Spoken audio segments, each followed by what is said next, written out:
감사합니다. 우리에게 금보다 귀한 믿음 허락해 주심에 감사를 드립니다. 특별히 또 우리에게 사명자로 불러주시고 하나님의 학문 신학을 공부할 수 있도록 인도하신 주님 감사를 드립니다. 이 시간 아버지 하나님 잘 배우게 하시고 잘 준비되어져서 오로지 주의 복음만 증가하는 입술들 다 되게 하여 주시옵소서. 여러가지 형편과 사정을 다 하시는 주님, 그 가운데서 아버지의 그 생활 가운데서 주님의 복음을 꽃 피우는 역사 있게 하여 주시옵소서. 우리 신학교에 함께 하시고 이끌어가시는 우리 학장님이 함께 하시고 모든 아버지 하나님 우리 신학생들 가운데 주님 함께 하여 주시옵소서. 언제나 감사드리며 예수님의 이름으로 기도드렸습니다. 아멘. 오늘 또 우리는 주님이 오실 날을 잘 준비해야 될 줄로 믿습니다. 오늘도 오늘 양복을 잘 데려가지고 아주 데려라고 하니까 다려가지고 잘 준비를 했는데 그것만 빼놓고 왔어요. 그래서 당황스러운데 참 이제 마치 좀 뭐랄까 준비를 하지 못한 그런 느낌도 들고 다 준비했는데 그것만 안 가지고 왔어요. 그래서 그러나 오늘도 우리는 주의 말씀을 잘 배워야 될 줄로 믿습니다. 그래서 오늘 프린트물 보시면 이제 마태복음 16장을 넘어가게 되는데요. 이제 15장까지 예수님이 계속 기적을 굉장히 많이 베푸셨어요. 그 중에서도 이제 15장까지 해서 5병의 기적 그리고 7병의 기적, 가장 중요한 기적을 예수님께서 베푸셨어요. 뭐니 해도 살아가는데 먹는 문제가 가장 중요해요. 그것 때문에 전쟁도 일어나고 그것 때문에 열심히 공부하고 준비하고 그렇게 되는데 예수님이 이 기적을 일으키시자 사람들이 난리가 났어요. 왕을 삼켰다. 왕을 삼켰다고 난리가 나게 되고 사람들이 막 우르르 막 몰려와요. 몰려날 그때서야 예수님께서는 사람들을 뿌리치시고 또 기도하러 가시고 또 건너편으로 넘어가시고 근데도 사람들이 막 쫓아와요. 먹는 문제가 해결이 되니까. 그런데 이제 오늘 본문에서는 다른 얘기가 나와요. 오늘 본문에 보면 많은 사람들이 예수님의 기적을 보고 먹는 문제가 해결되니까 왕 삼으려고 하는 사람들도 많이 있었지만은 그런데 이제 또 비판하는 자들도 많이 있어요. 16장 1절에 보면 바리새인과 사두개인들이 와서 예수를 시험하여 하늘로부터 오는 표적 보이기를 청하니 또 표적을 보여달라는 거예요. 그 전까지는 당신이 메시아라면은 표적을 보여주십시오. 증거를 보여주십시오. 이렇게 말했는데 이번에는 하늘로부터 오는 표적을 보여달라는 거예요. 하늘에서 보여요. 이거 왜 그럴까요? 프린트물 첫 번째 보시면은 예수님은 어떤 메시아인가? 그들이 이스라엘 백성들이 기다리고 기다리는 메시아의 상이 있어요. 메시아의 상. 어떤 메시아를 원하는가? 그 당시 상황이 이제 로마의 지배하에 있었고 아직 독립하지 못했어요. 종교적으로도 많은 어려움도 있어요. 그들은 유일신 하나님을 섬기는데 로마나 주변의 나라들은 신들이 많아요. 로마 신화, 그리스 신화 다 읽어보셔서 아시겠지만은 신들이 굉장히 많아요. 주변의 가나안 족속들도 그렇고 다들 신들이 많은데 우리는 유일신 하나님 예수 그리스도를 섬기는데 그게 참 어려운 거예요. 지금도 오늘날에도 그런 것들을 직면해 있어요. WCC다, 뭐다 이제 다원주의다, 뭐다 이런 많은 종교가 있는데 때마다 참 어려울 수가 있어요. 그 당시는 더군다나 로마 시대 가장 강한 제국, 로마가 한 1000년을 지속해, 1000년, 거의 1000년 가까이 그렇게 지속을 하는데 그런 사람들이 뭘 바라겠어요?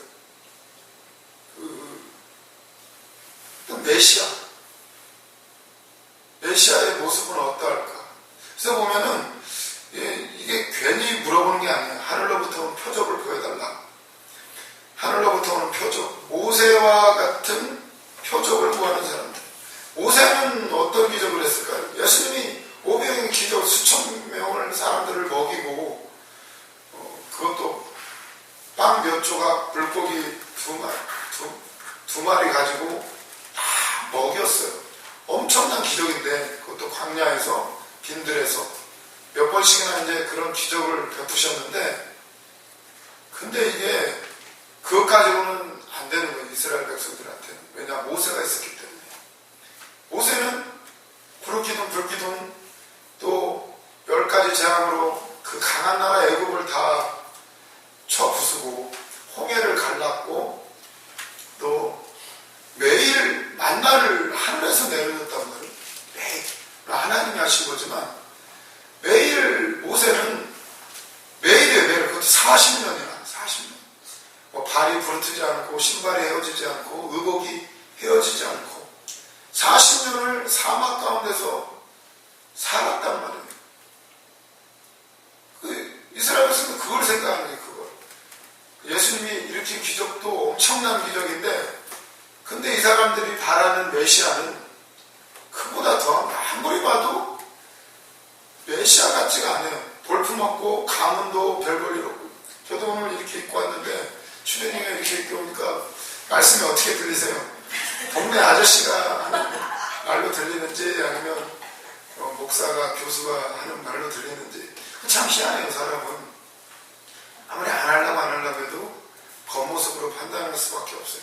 그러니 예수님이 그 당시에 직면했던 그 비판과 그 시험, 사람들이 계속 시험하는 거예요. 아무리 봐도 메시아감이 아닌 거예요. 아무리 봐도 뭐 인물로 보나 키로 보나 가문으로 보나 뭐가 볼품이 없는 거예요.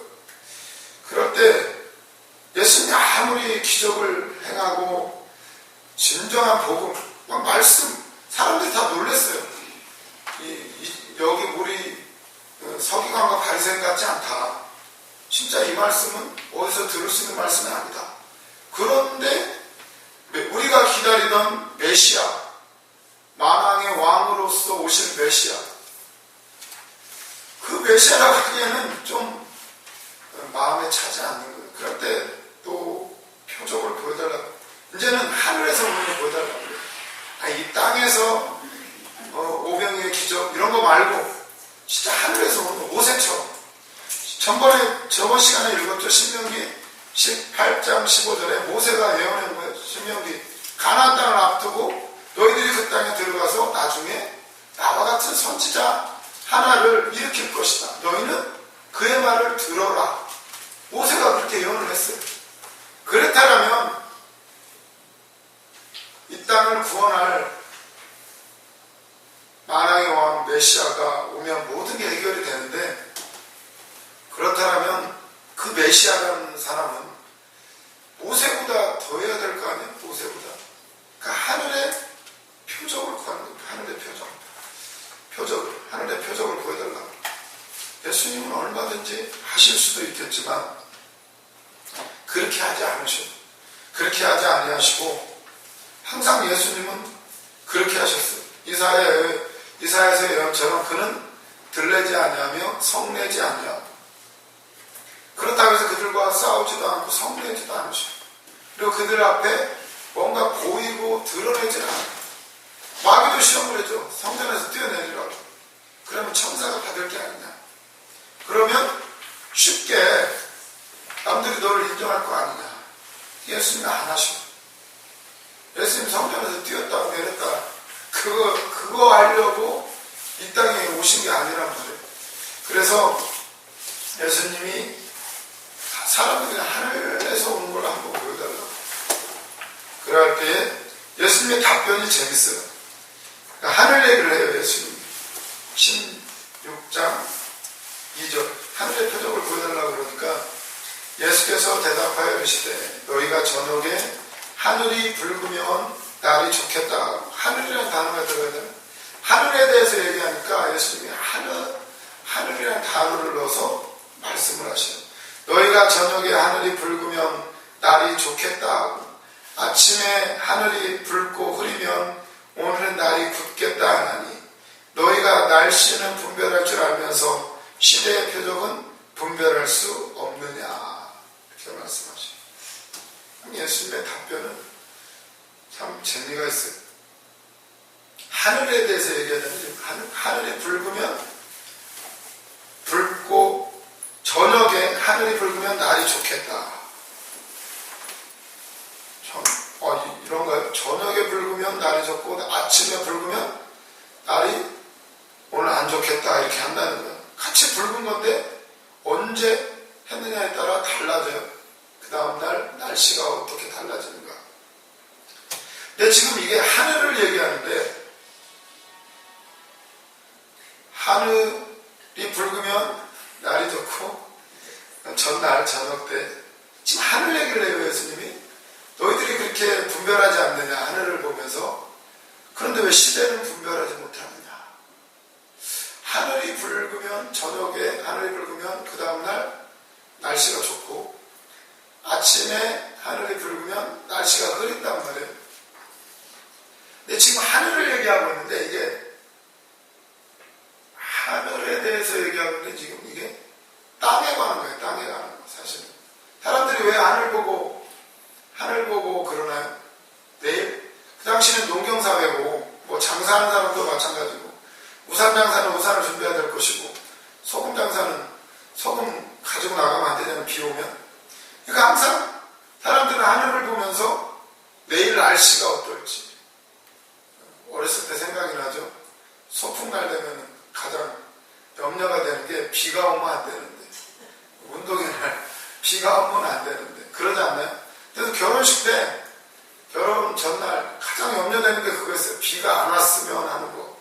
기왕이면 그게 가장 걱정되고 저는 이제 교회 우리 충주 금식기도원에서 결혼식을 올렸으니까 식사를 준비를 했는데 뭐 많이 준비를 안 해다 음식도 많이 준비를 못했어요. 그러다 보니까 걱정되는 게 또 많이 올까 봐서 걱정되더라고요. 많이 올까 봐. 근데 그렇다고 해도 또 조금 오면 조금만 것도 또 걱정이 되더라고요. 이게 참 많은 걱정이고 음식 때문에 음식이 떨어지면 그래서 그 예수님이 포도주 떨어진 비유가 왜냐면 나 참 걱정이 되더라고요. 그 전날 다른 건 걱정이 안 되는데 날씨가 좀 좋았으면 좋겠고 그 음식이 별로 많이 준비 못해서 그게 참 걱정이 됐어요. 걱정이 됐는데 참 하나님께서는 딱 막 먹고도 엄청나게 남았어요. 사람들이 다 오병이의 기적이라고 그랬어요. 다 먹고도 일주일 내내 먹고도 남았어요. 싸주고 뭐하고도. 참 희한한 걸 체험을 했는데 많은 사람들의 도움을 받았고 참 재밌었던 것 같아요. 지금 예수님이 그러시는 거예요. 사람들이 하늘에서 오는 표적을 보여달라고 그래요. 그때 예수님이 이렇게 답변하시는 거예요. 너희들이 하늘을 보면서 날씨를 분별하는데 사실 너희들이 하늘 얘기하는데 사실 그거는 땅에 가는 거예요. 너희들이 땅에서 먹고 사는 것 때문에 그런 하늘을 바라보면서 날씨가 어떨지를 생각하는 것처럼 너희들이 나한테 하늘의 표적을 사실은 보여달라고 하지만 그거는 진짜로 하늘나라를 생각하고 하나님의 나라를 생각하고 영적인 세계를 구하는 게 아니라 사실은 누구 좋으려고요? 지네들 편하려고 왕을 세워가지고 강력한 왕을 세워서 주변 독립을 하고 주변 나라 다 정복하고 그러면 누가 좋아요? 자기들이 좋으니까. 사실은 하늘에 이제 메시아를 바란다고 하며 다 자기 기준으로 바라보는 거예요. 그래서 예수님은 그런 말씀을 하시면서 3절에 보면 시대의 표적을 왜 분별하지 못하느냐 이렇게 말씀하셔요. 이미 하늘나라가 도래했는데 예수님이 오심으로 말미암아 이제 천국의 역사가 시작이 됩니다. 아담과 하와로부터 시작됐던 그 뺏겼잖아요. 우리가 마귀한테 모든 권세를 뺏기고 낙원에서 쫓겨나고 그런데 이제 예수님이 오시면서 이제 시작이 됐어요. 천국의 역사가. 회개하라 천국이 가까웠느니라. 근데 사람들이 그걸 알아보지 못해요. 왜 시대의 표적을 분별할 수가 없느냐 이러시면서 악하고 음란한 세대가 표적을 구하나 요나의 표적밖에는 보여줄 표적이 없느니라 하시고 그들을 떠나 가시니라. 아멘. 나는 계속 이 얘기가 나와요. 요나의 표적밖에 보여줄 게 없다. 많은 사람들이 계속 표적 보여달라고 하는데 예수님 계속 무슨 말씀하세요? 요나의 표적밖에는 없다는 거예요. 요나의 표적은 요나가 물고기 뱃속에 들어가서 3일 있다가 나오죠. 3일. 그러니까 예수님도 무덤에 3일 있다가 나오셨던 것처럼 십자가와 부활밖에는 내가 너희들한테 보여줄 게 없다라고 말씀하죠. 예수님이 이 땅에 오신 거 우리의 죄와 사망에서 우리를 구원하시려고 오신 줄로 믿습니다. 그것 때문에 오셔서 다른 거는 부수적인 얘기예요. 기적. 그 예수님이 메시아 되신 하나님의 아들이심을 보여주려고 한 거지 그것 때문에 오신 게 아니에요. 그게 해결되면 다 되니까. 십자가에서 죽으면 부활하시면 다 되니까 예수님 계속 말씀하셔요. 십자가와 부활밖에는 보여줄 표적이 없다. 이렇게 말씀하시면서 프린트를 보시면 요나의 표적은 십자가와 부활이 그 증거다. 그리고 세상적 방식을 거부. 예수님이 일하시는 것을 보면 세상의 방식을 거부하세요. 편한 방법이 있는데 사람들이 생각하기에는 그냥 마귀의 하늘의 군대를 끌고 와서 마귀를 멸해버리고 무적행에다 가둬버리고 아니면 사람을 다 보는데 진짜 마귀가 말했던 것처럼 성전에서 뛰어내리든가 간단한 방법이 있는데 예수님은 그렇게 안 하세요. 그건 세상의 방식이에요. 우리 인간의 방식이에요. 그래서 예수님은 계속 이렇게 말씀해요. 십자가로 말하겠다. 사도 바울도 그 얘기를 하죠. 내가 지식을 다 버렸다. 나도 자랑할 게 많지만 말하지 않겠다. 나도 삼천천을 갔다 왔고 너희들에게 내가 말할 게 많지만 그만두겠다. 거두절미하고 십자가와 부활밖에는 말할 게 없다. 계속 그 얘기만 하는 거예요. 그 얘기만. 표적 중에 표적은 십자가라는 거예요. 사도 바울의 그 말씀들을 보면 계속 십자가와 부활이에요. 계속 십자가와 부활. 저도 그 복음 안에 들어가려고 지금 몸부림을 치고 있는데 우리는 근데 사명을 하면서 왜 사명에 오셨나요? 사명을 해야 풀어진다고 그러니까 사실은 우리가 사명을 간다고 하면서도 하늘의 것을 바라보나요? 우리가 땅의 것을 바라보나요? 왜 교회를 세우고 왜 개척을 하고 왜 능력이 왜 필요하고 우리가 왜 훈련을 받고 왜 말씀이 열어지기를 바라는지 그런 것을 예수님은 말씀하셔. 예수님은 어떠한 메시아인가. 아무튼 세상의 방식으로 하지 않고 십자가의 방법으로 하신다는 거예요. 예수님은. 이 악하고 음란한 세대가 표적을 구하나 요나의 표적밖에는 보여줄 표적이 없느니라 하시고 그들을 떠나 가시니라. 그리고 나서 이제 또 떡 얘기가 나와요.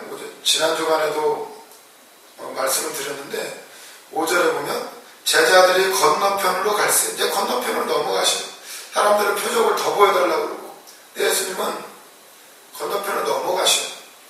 그리고 나서 제자들이 건너편으로 가서 떡 가져가기를 잊었더니 예수께서 이르시되 삼가 바리새인과 사두개인들의 누룩을 주의하라 하시니 제자들이 서로 논의하여 이르되 우리가 떡을 가져오지 아니하였도다 하거늘 예수께서 하시고 이르시되 믿음이 작은 자들아 어찌 떡이 없으므로 서로 논의하느냐? 너희가 아직도 깨닫지 못하였느냐? 떡 5개로 5,000명을 먹이고 죽은 곳이 몇 바구니며 떡 7개로 4,000명을 먹이고 죽은 곳이 몇 광주리였는지 기억하지 못하느냐? 어찌 내 말한 것이 떡에 관함이 아닌 줄을 깨닫지 못하느냐? 오직 바리새인과 사두개인들의 누룩을 주의하라 하시니 그제서야 제자들이 떡의 누룩이 아니요 바리새인과 사두개인들의 교훈을 삼가라고 말씀하신 줄을 깨달으니라. 아멘. 이제 두 번째 보시면 브리트물에 바리새인과 사두개인의 누룩이라고 이제 제목을 정했어요. 이제는 떡 가져오기를 잊었다는 거예요. 또 먹어야 되니까 준비를 해야 되는데 전번에 보시면 마가복음에 보면 떡이 하나밖에 안 남았다고 그래요. 떡이 하나밖에 없고 7광줄이나 남았는데 그걸 다 못 챙긴 거예요. 아마 정신이 없었겠죠. 사람들은 막 왕 삼으려고 그러지 예수님 빨리 건너편으로 가자고 그러셨을 것이고 막 부랴부랴 피해왔단 말이에요. 근데 떡 가져오는 걸 깜빡했어요. 저도 오늘 양복을 다 챙겨놓고 깜빡한 것처럼 그래가지고 양복을 한 벌 또 사입을까 이렇게 했는데 뭐 생각해보니까 그럴 수도 없고 아무튼 그래서 뭐 그냥 이렇게 왔는데 좀 깜빡했어요. 떡 가져오는 걸 잊어버렸는데 그럴 때에 예수님이 어떻게 하셨는지 갑자기 이러시는 거예요. 삼가 바리새인과 사두개인들의 누룩을 주의하라. 딱 그 말씀을 하셔요. 그러면 제자들은 어떤 생각이 들까요? 아유, 예수님이 어떻게 아시지? 이러면서 사람은 다 자기가 관심만 갖는 대로 들리게 돼 있어요. 설교도 그러지 않나요? 다 내 얘기를 들리죠? 예수님, 사실은 목사님은 다른 사람을 향해서 말씀하는 건데 희한해요. 정작 그 사람을 향해서 말한 사람은 못 알아들어요. 오히려 다른 사람이 알아들 경우가 참 많고 참 그런 걸 보면은 우리의 들을 귀가 열린다는 게 얼마나 복인지 들린다는 것은 누구 남을 들으라고 한 게 아니라 하나님이 지금 나에게 하시는 말씀. 떡 가져오기를 잊었는데 예수님이 그래요. 누룩을 주의해라. 그러니까 제자들이 그래요. 7절에 제자들이 서로 논의하여 이르되 우리가 떡을 가져오지 아니하였다. 근데 예수님은 다 아셔요. 어찌하여 서로 논의하느냐. 믿음이 작은 자들아. 마가복음에 보면 떡 한 덩이밖에 안 남았다고 나와 있죠. 하나밖에 없다는 거예요. 예수님 드리자니 예수님도 그렇고 자기들도 먹어야 되고 떡 하나밖에 없다는 거예요. 방금 전에 7병의 기적을 15장에서는 5병의 기적을 그렇게 수없이 많이 체험을 했음에도 빵 하나밖에 안 남았다고 떡 가져오기를 잊었다고 고민을 하는 거예요. 그때 예수님이 아직도 깨닫지 못하느냐. 떡 5개로 몇 명 먹고 얼마나 남았느냐. 떡 7개로 4,000명 먹이고 남은 게 몇 광줄이냐. 다 먹고도 풍성하게 남았어요. 계속 남는 사역이었어요. 예수님의 사역은. 계속 남는데 고민인 거예요. 제자들은. 예수님은 누룩을 주의하라 말씀하시는데 이 사람들한테는 아이고 떡 안 갖고 왔구나. 계속 그러는 거예요. 저도 지금 아이고 오늘 저녁 때 찬양돼야 되는데 어떻게 하지? 이 생각도 들기도 하고 어떻게 하지? 오늘 참 뭐 이런 생각도 드는 거예요. 계속. 그럴 때 예수님은 왜 믿음이 적은 자들아 너희가 왜 떡이 없으므로 오늘 아직도 깨닫지 못하느냐. 어찌 내가 말하는 것이 떡에 관해서 말한 줄 아느냐. 오직 바리새인과 사두개인들의 누룩을 주의하라. 이렇게 말씀하실 때 그제서야 제자들이 떡의 누룩이 아니요 바리새인과 사두개인들의 교훈을 삼가라고 말씀하신 줄을 깨달으니라. 아멘. 왜냐하면 바리새인과 사두개인의 누룩은 뭘까요? 바리새인들의 누룩, 사두개인들의 누룩. 누룩은 빵을 먹는데 우리가 요리를 왜 하나요? 요리를 하는 이유는 맛있게 먹으려고 그러는 거예요.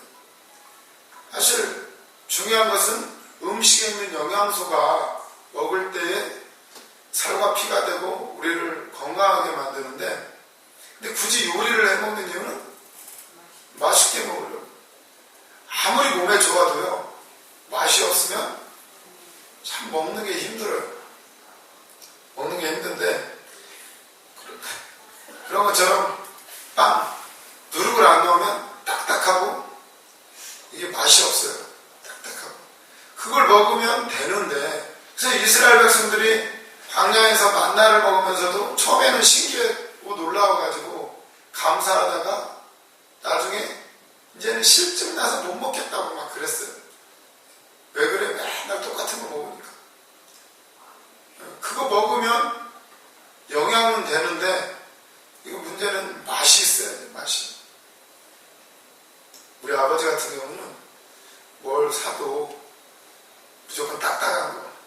오징어, 고기도요, 절대 부드러운 고기 안 사와요. 질기고 딱딱. 제발 아버지, 제발 좀 부드럽고 맛있는 건 좀 먹자. 근데 우리 아버지는 그게 맛있다는 거예요. 씹어야 제맛이. 아주 맨날 질긴 것만 찾으셔요. 그게 씹어야 맛있지 않나요? 씹는 맛으로. 그런데 그래서 이 누룩을 넣는 이유는 맛있게 먹으려고, 부드럽게. 좀 부풀지만 부드럽게 맛있게 먹으려고 그러는 거예요. 그런데 이 바리새인들의 누룩, 사두개인들의 누룩은, 그러니까 이들이 하나님의 말씀을 그대로 보존한 게 아니라, 그리고 나중에 전통과 또 세부적인 율법들을 더 첨가해, 많은 것들을 첨가해서 하나님의 말씀을 변질시키고, 그 중에 하나가 이제 고르반 얘기가 나오죠. 고르반. 말은 하나님께 드렸다라고 말하지만 사실은 그걸 통해서 자기들의 땅의 소욕을 이루려고 하는, 부모님을 섬기는 것을 귀찮으니까 그걸 안 하고 말은 하나님께 드린다고 하면서 정작 해야 될 하나님의 율법, 내 부모를 공경하라, 그 율법을 행하지 않아요. 그러면서도 그 고르반 그런 걸 누룩을 잔뜩 집어넣으면서 자기들은 말씀대로 살았다고 해요. 살았다고. 여기 보면 프린트문에 나와있지만, 일단 바리새인의 누룩은, 이 사람들은 굉장히 말씀대로 사는 사람들이에요. 안식일 날도 항상 말씀드리지만, 그 말씀을 지키기 위해서 안식일을 거룩히 지켜라, 일을 하지 말아라, 그 말씀 지키기 위해서 안식일 날에는 밥도 안 하고 오로지 성전 왔다 갔다 예배드리는 일만 하는, 얼마나 잘 지켜요, 거룩하게. 그거 가지고 어떻게 해요? 예수님이 병자를 고치고 귀신 쫓아내고 하는 일들을 사사건건 방해하고 트집을 잡아요. 그런 것처럼 이 바리새인들의 누룩은 극단적인 보수주의예요. 보수주의. 옛날 하던 대로 하는 거예요. 옛날 하던 대로. 그리고 자기 의로움을 드러내요.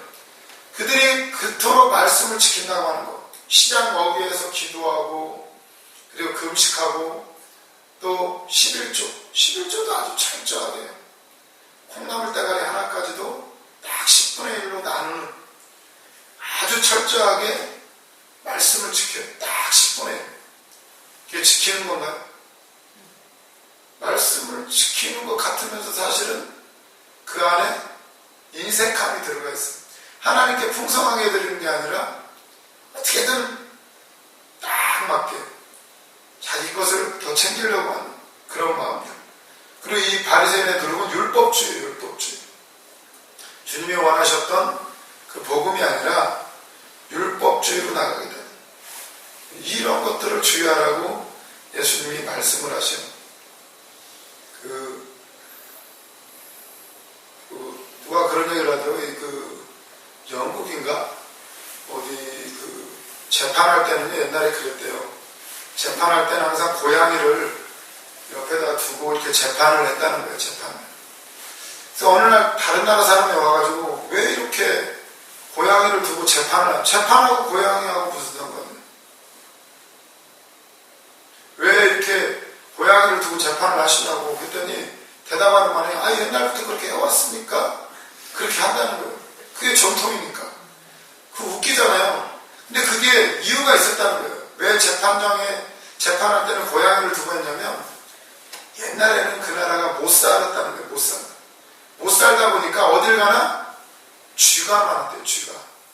심지어는 재판하는 재판정에도 쥐가 많아가지고, 재판하는데 쥐가 많으니까 재판하다 말고 쥐 잡을 수도 없고, 그리고 또 끔찍하잖아요. 쥐를 보면. 그래서 고양이를 두고 했다는 거예요. 재판할 때. 근데 이제 시대가 바뀌어서 이제는 살만하고 쥐가 없어졌는데도 배달을 하던 거니까, 지금도 영국 영화 같은 거 보면 그러지 않나요? 이게 머리에다가 그 가발 같은 거 쓰고 하는 장면들이 나오잖아요. 재판할 때 고양이를 두고 한다는 거예요. 시대가 바뀌고 상황이 바뀌었는데 전통이라는 이유만으로 하는 거예요. 이 바리새인의 누룩은 극보수주의예요. 보수주의.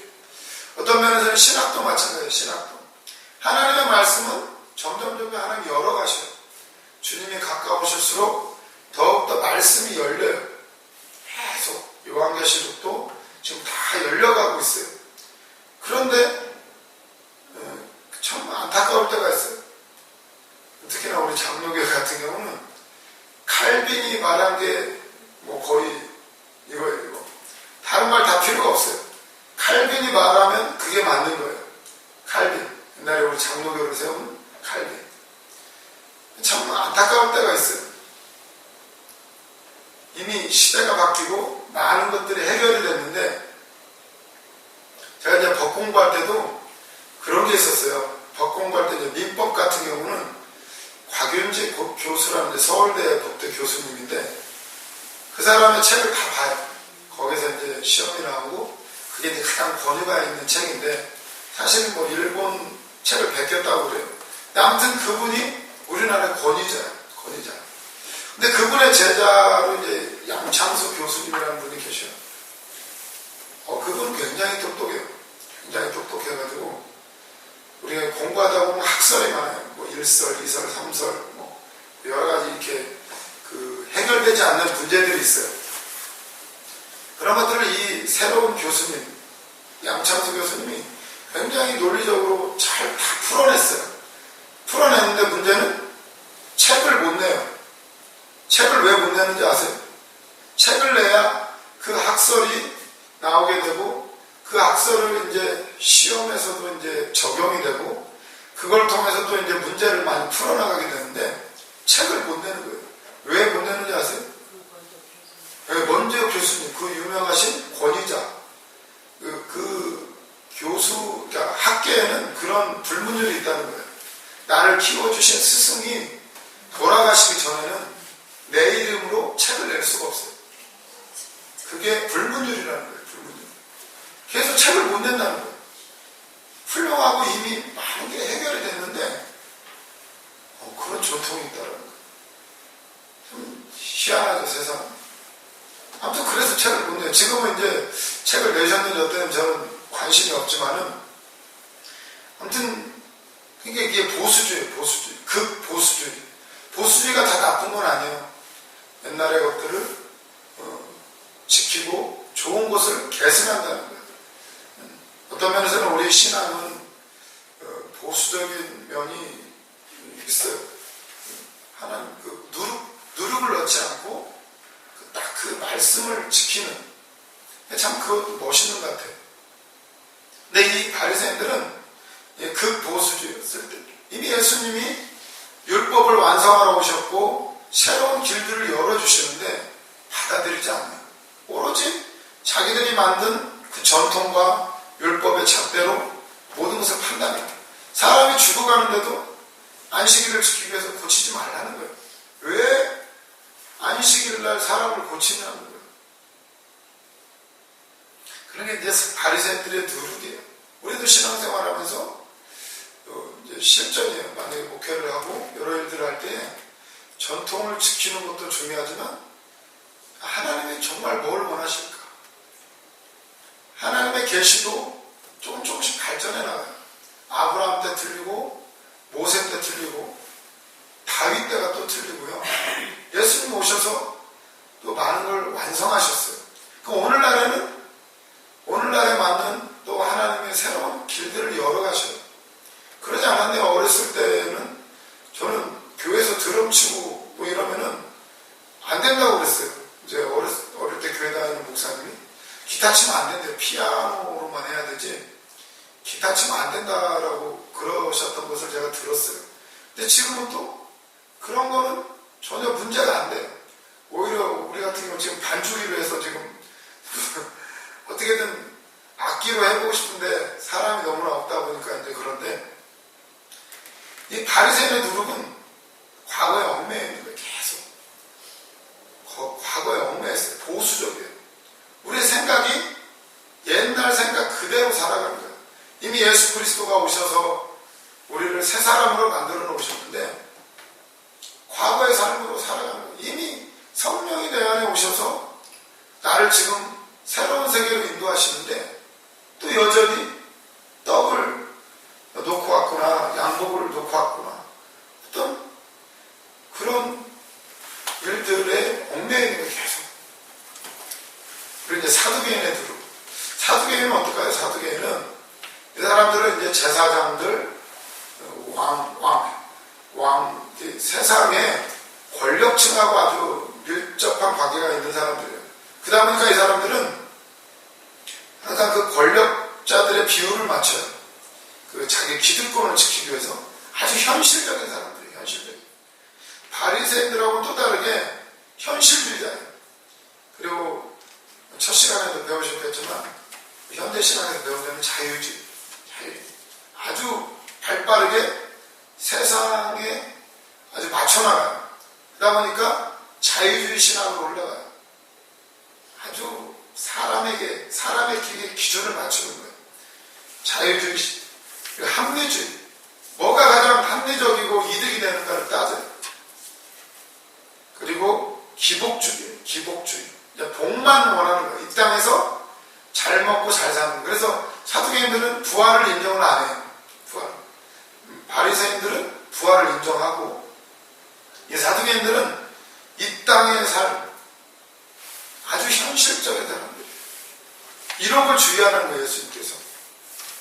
현실. 우리는 한편으로 보수주의, 너무나 과거에 얽매여서도 안 되지만, 너무나 또 현실에만 맞춰나가서도 안 돼요. 예수님은 이런 거를 주의해라, 이렇게 말씀하시면서, 9절에 너희가 아직도 깨닫지 못하느냐, 이렇게 말씀하셔요. 그들의 교훈을 삼가라. 어떻게든 하나님의 음성을 기울이는 거예요. 그러면서 제가 이제 프린트물에 적었는데, 그렇다면 이 누룩은 자꾸 환경에 얽매이게 만들어요. 누룩은 떡의 문제, 먹고 사는 문제, 그래서 환경에 얽매이게 만들고, 그러다 보면 깨닫지 못해요. 예수님이 아무리 기적을 보여주시고 나타내 주셔도 깨닫지는 못해요. 또 걱정해요. 떡을 놓고 왔네? 양복을 안 입고 왔네? 계속 고민해요.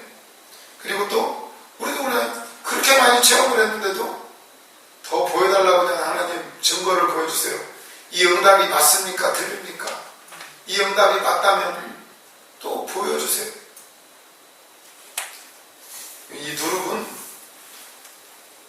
세상의 생각들은 계속 얽매이게 만들어요. 깨닫지 못하게 하고 분별하지 못하게 만들어요. 진짜 뭐가 중요한지, 예수님 나에게 무엇을 원하는지 분별하지 못하도록 만들어요. 오늘 또 우리는 우리 안에 있는 누룩이 뭐가 있는지 고민해보고, 항상 배울 때도 그렇고, 어떤 분들은 그래요. 뭐 이렇게 얘기를 하면 옛날에 배운 거하고 틀리다는 거예요. 옛날에 교회에서 어릴 때 다닐 때 배웠다는 거 틀리다고. 틀릴 수밖에 없어요. 그 시대에는 이미 그 시대 목사님들하고 지금 더 많이 배우고 더 하나님 많은 걸 열어주셨어요.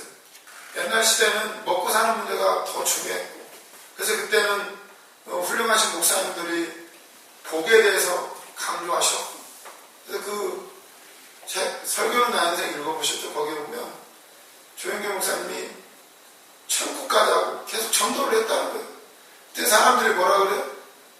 여보시오, 여기가 지옥인데, 일단 지금 우리 환경이 지옥인데, 아이 지옥이고 뭐 필요 없고 먹는 문제는 해결해달라고. 그때 목사님 깨달으셨잖아요. 아, 복음 이전에 이게 해결돼야 복음이 들어가는구나. 하나님이 살아계시는 것을 보여줘야 되는 거예요. 그래서 예수님도 이런 기적을 일으키시는 거예요. 그 시대는 그 시대였어요. 지금은 이제 먹는 문제는 해결이 됐는데 문제는 빈부격차. 먹고 못 사는 사람이 있는데 일하면 얼마든지 먹고 살 수가 있어요. 그런데도 직장이 없다는 거예요. 그런데도 못 살겠다는 거예요. 많이 달라졌어요, 환경이. 이제는 기도원도 오면 사람들이 그래요. 뭐 혼자씩 써야 되고 방은 혼자 쓸 수 있느냐고 물어보고요. 또 방은 화장실이 있냐고 물어보고 침대는 있냐고 물어보고 뭐 그런 걸 물어봐요. 옛날에는 안 그랬다잖아요. 저는 옛날을 잘 모르니까. 우리 원장 목사님 맨날 얘기해 주시죠. 입이 뭐 삐뚤어지고 그때 뭐 애기 없고 그 불 받으려고 앞자리 차지하려고 했다고. 지금은 오히려 뒷자리 앉는 게 편하지 않나요? 뒷자리, 앞자리 앉으면 피곤하고 앞으로 오라고 해도 뒤에 가서 앉는 시대가 됐는데 또 앞으로 오라고 했다고 그 다음 주에 교회 안 나와요. 시험 들게 했다고. 참 희한한 시대가 됐어요. 그때하고 지금하고 달라요. 그렇다고 해서 우리가 또 너무나 현실적으로 돼야 되죠. 그래서 십자가와 부활밖에 없다는 거예요. 환경을 좋게 해준다고 믿음이 더 좋아지느냐? 그러지도 않은 것 같아요. 그런 걸 보면서 진짜 오늘날 우리에게 주신 거, 환경의 문제가 아니라 주님이 나한테 오늘 무엇을 주시는지 그걸 우리는 깨달아야 될 줄로 믿습니다. 마가복음에 보면은 그때도 말씀 떡 한 덩이밖에 안 남았다고 그랬잖아요. 예수님이 그 다음에 떡에 대해서 나는 생명의 떡이다. 하늘에서 온 떡이다. 너에게 내 살과 피를 주려고 왔다. 그런 말씀을 어떻게 보면 그 하나 남은 떡은 무엇을 의미할까요? 하나밖에 안 남았다고. 굳이 왜 성경은 하나밖에 안 남았다고 기록했을까? 왜 그랬을까요? 하나 남은 떡은 뭘 의미할까요? 예수 그리스도. 아마 저는 그거였을 거라고 생각을 해요. 하나 남은 떡. 나중에 이 변화산에 이제 그 다음 시간에 이제 17장 변화산 얘기도 나오게 되는데 거기서도 이제 말을 하게 될 거예요. 마지막에 모세와 엘리와 마지막에 예수밖에 안 남아요. 결국 우리의 삶도 이 땅에서의 삶도 주님 앞에 갈 때는 예수밖에 안 남아요. 예수밖에. 믿음, 예수 그리스도, 십자가와 부활, 그 복음밖에 안 남다는 기억하면서 또 그 누룩을 주의하라. 누룩 때문에 우리가 점점 더 땅의 것을 추구하게 됩니다. 하늘의 것이 아니라 땅의 것을 추구하라. 그래서 바리새인과 사두개인의 누룩을 주의하라고 예수님께서 말씀을 하시는 거예요. 그런데 이제 예수님이 그제서야 자꾸 이제 예수님을 잘 모르는 거예요, 제자들이. 그럴 때 13절에 보니까 예수님이 이런 질문, 유명한 질문을 하시죠. 예수께서 빌립보 가이사랴 지방에 이르러 제자들에게 물어 이르시되 사람들이 인자를 누구라 아느냐. 너무나 잘 아는 말씀들인데요. 더러는 세례 요한, 더러는 엘리야, 어떤 이는 에레미야나 선지자 중에 하나라 하나이다. 이르시되 너희는 나를 누구라 하느냐. 프린트물 보시면 13절에 우리는 예수님을 자기 나름대로 섬긴다. 사람들이 예수님을 누구라고 하느냐. 더러는 세례 요한, 어떤 사람은 엘리야, 어떤 사람은 에레미야. 저마다 자기 기준으로 예수님을 바라봐요. 예수님은 세례 요한입니다. 헤롯 같은 경우는 예수님의 기적을 듣고서는 세례 요한이 살아났구나. 왜? 자기가 애매한 죄 없는 세례 요한을 죽였으니까. 그 예수님의 기적 소문을 듣고는 세례 요한이 살아났네 이래요. 어떤 사람은 아니야, 엘리야다. 엘리야처럼 기적을 많이 행했나? 엘리야처럼 하늘에서 불을 끌어내릴 수도 있다. 엘리야라고 생각을 해요. 어떤 사람은 아니요, 에레미야야, 에레미야. 왜 에레미야라고 그러면 그 외경에 보면 마가비 하 거기에 보면 나중에 이제 에레미야가 성소를 회복한다고 그래요. 그 언약궤를 에레미야가 숨겨놨다고 그래요. 그 외경에 보면 그렇게 나와요. 그래서 에레미야가 와야 그 성전이 회복된다는 거예요. 법궤가 사라졌으니까, 법궤가. 그래서 어떤 사람은 아니다, 이 사람은 에레미야다 이러는 거예요. 에레미야. 우리도 예수님을 나름대로 규정을 해요. 자기만의 예수님이 있어요. 예수님은 어떤 분이야? 나름대로 다 내가 만난 예수님이 달라요. 다 저마다 간증이 있어요. 내가 어떻게 만났는가. 저 같은 경우는 우리 아버지가 화투 치려고 우리 어머니를 교회에 보내셔가지고 계속 믿게 됐는데 참 희한하죠. 어떻게든 우리 아버지는 그걸 하려고 보냈는데 그게 여기까지 오게 될 줄 어떻게 알았어요? 그러니까 신학교까지 오게 될지 참 희한해요, 하나님. 그런 걸 보면서 우리가 예수님을 다른 데로 섬겨요. 지금도 우리가 고민을 해봐야 돼. 내가 진짜 예수님을 만났는지. 그 환상 말고. 환상에서 예수님을 보신 분 있나요? 예수님? 어떤 분은 봤다고 그러더라고요. 예수님 이렇게 안아줬대요. 예수님 얼굴을 어떻게 봤을까요? 우리가 예수님이라고 생각하는 분은 어떤 분이죠? 머리가 이렇게 길고 그 그림에서 본 바깥에서 이렇게 문을 두드리는 예수님도 있고 그게 다 그 예수님이 아닌데 우리는 환상 봤다는 사람들 얘기 들어보면은 머리가 이렇게 돼가지고 그걸 예수님이라고 생각해요. 예수님이 그 모습일까요? 예수님이 부활하시고 나서는 제자들도 못 알아봤는데 처음에는 나중에서야 그분의 말씀을 듣고 그분이 하시는 얘기를 듣고 물고기가 배 오른편에 그물을 던져라 그 얘기를 듣고 던졌더니 잡히는 모습을 보고 이분이 예수님이 다시 오셨구나. 그제서야 깨닫게 돼요. 그런 걸 보면 우리 안에도 체험이 있어야 될 줄로 믿습니다. 나름대로 이렇게 섬기게 되는데 이건 우상이에요. 우상. 우리 나름대로 섬기는 것은 결국은 우상이에요. 그게 그냥 깨져야 돼요. 그래서 우리가 훈련을 받아요. 그동안 내가 알았던 예수님 깨트리셔요. 어느 순간에 오면 한계에 직면해요. 그러지 않나요? 예수 믿고 나서 잘 되다가 어느 순간에 또 안 되기 시작해요.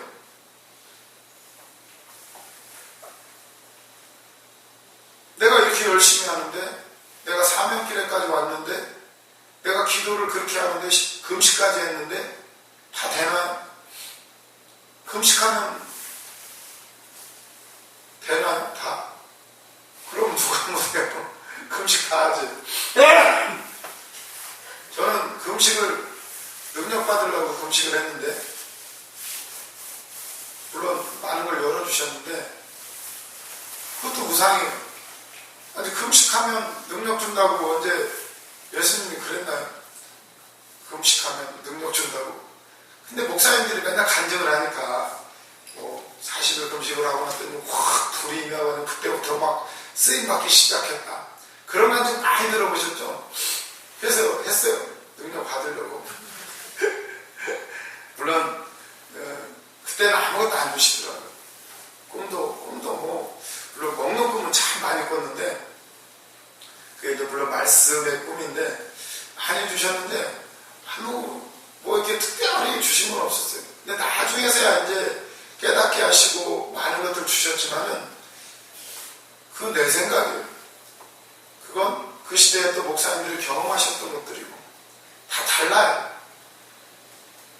근데 나름대로 예수님이 아니라 예수님 14절 보시면 너 그러면 너희들은 나를 누구라고 생각하느냐. 이 질문이 참 중요해요. 예수님을 어떻게 생각하느냐가 큰 차이를 가져오게 돼요. 큰 차이를. 예수님은 어떻게 규정하느냐. 그래서 베드로의 고백이 엄청난 고백이에요. 주는 그리스도시요 살아계신 하나님의 아들이십니다. 다른 사람 세례요한이다, 엘리야다, 에레미야다, 이건 다 그냥 인간이에요, 인간. 근데 베드로의 고백은 주는 그리스도시요 살아계신 하나님이십니다. 하나님의 아들이십니다. 이 놀라운 고백을 하게 된 줄로 믿습니다. 이 고백은 그냥 나온 게 아니었어요. 무리를 걸어보고 빠져도 보고 또 풍랑 가운데서는 그렇게 고백이 처음 풍랑에서는 배에 막 물이 들어오니까 막 물 퍼내면서 잠자고 계신 예수님 깨우면서 그때 예수님이 풍랑과 바다를 잔잔하게 하실 때 제자들이 그래서 이가 누구이기에 바람과 바다도 잔잔하게 하는가. 다 몰랐어요. 다. 이게 진짜 하나님이신지 몰랐어요. 또 그래요. 바다 위를 걸어오시는 예수님 보고 유령이라고 그래요. 유령이라고. 처음에. 당신이 진짜 메시아라면 나도 걸어가게 하십시오. 무리를 걸어가게 하십시오. 무리를 걷고 나서 빠져도 보고 왜 의심하였느냐. 믿음이 적은 자예요. 그걸 체험하고 나서 비로소 이분은 하나님이시구나를 그들이 깨닫게 돼요. 그럴 때 이 베드로는 고백을 해요. 주는 그리스도시요 살아계신 하나님의 아들이십니다. 아멘. 우리도 이 고백을 온전하게 들으시기를 바랍니다. 쉬는 시간 잠깐 갖도록 하겠습니다.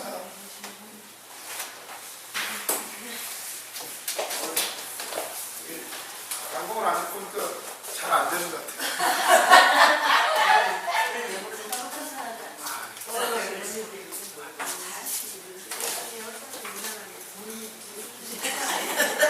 제가 누르게 엉망인 것 같아요. 같이 은혜를 받는 데 상태로 믿으면 외모를 판단하지 않을까?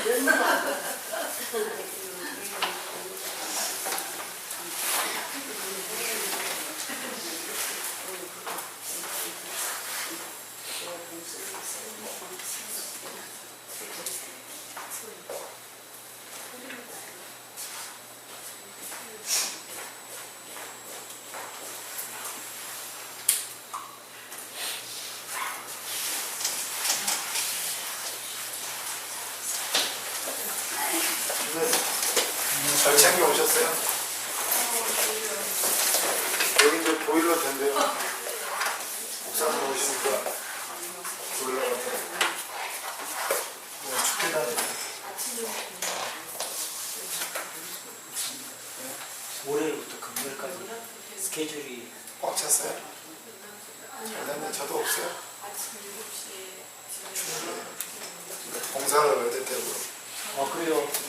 거기 세성에 철거다부터 하고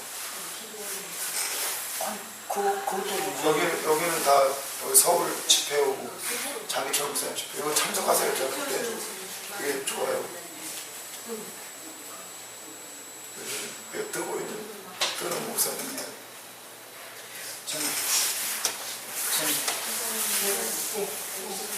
저는 다 접해보시려고 하잖아요.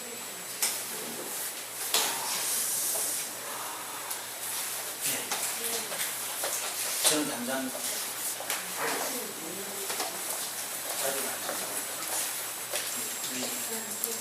위에 서울에 월, 화, 수 스케줄 접해 있고 시간 맞는 건 토요일, 일요일인데 주일날 봉사할 자리를 이쪽을 잡잖아요.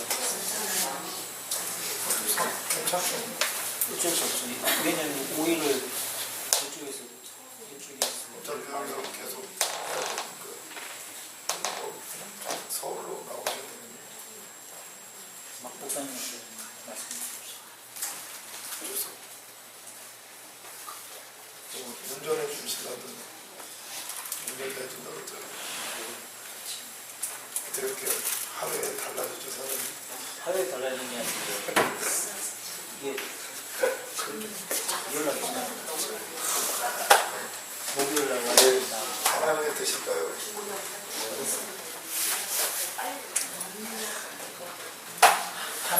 하는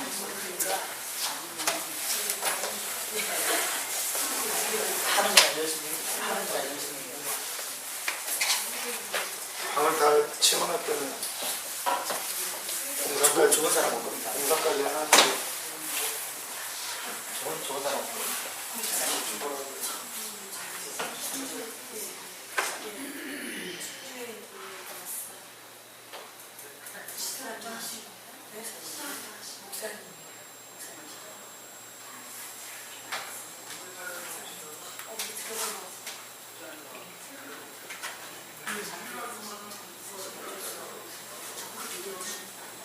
지난주에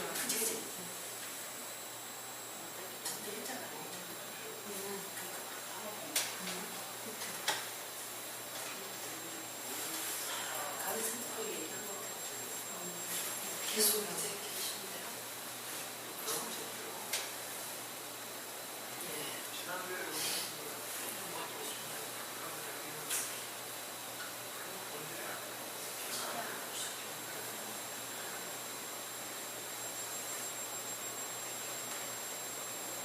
저분이 목사님이라 그 어디서 오셨어요?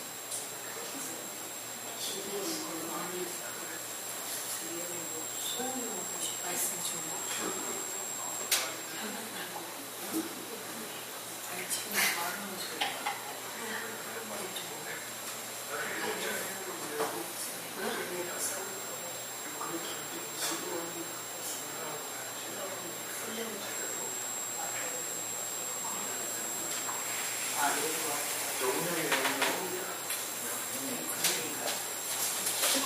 다른 거 올려놓고 갑자기 지나버렸어요. 대단히 맛있는